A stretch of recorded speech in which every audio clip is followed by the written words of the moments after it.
मातृशक्ति को नमन। उपस्थित भाइयों और बहनों,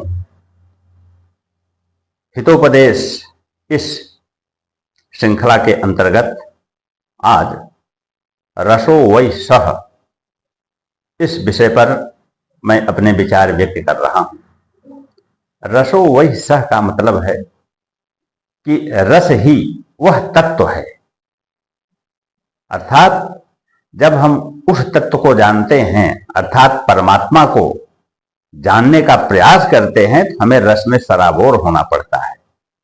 जीव ब्रह्म की प्राप्ति तभी कर सकता है जब ब्रह्म से तादात्म्य स्थापित हो जाए। इसीलिए श्रीमदाद्य शंकराचार्य ने कहा है, जीव और ब्रह्म की पृथकता नहीं है, जीव को केवल इसका बोध हो जाए कि वह ब्रह्म है।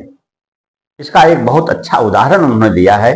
एक बार 10 व्यक्ति नदी को पार कर रहे थे।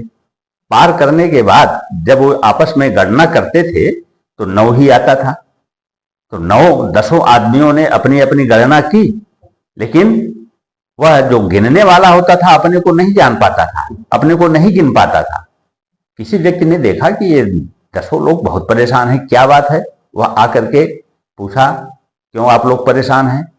तो उन लोगों ने कहा कि हम लोग 10 लोग थे, लेकिन नदी पार करते वक्त लगता है कोई एक डूब गया और हम 9 ही पार हो पाएंगे। जब उसने गणना की तो 10 की संख्या पूरी थी। तब उन्होंने कहा कि दशमस त्वमसि, अर्थात 10वें तो तुम ही हो। जब इस प्रकार का बोध हो जाता है तो रसो वै सः की अनुभूति होती है। यह अनुभूति तभी हो पाती है जब हम अपने को परमात्मा में लीन कर लेते हैं,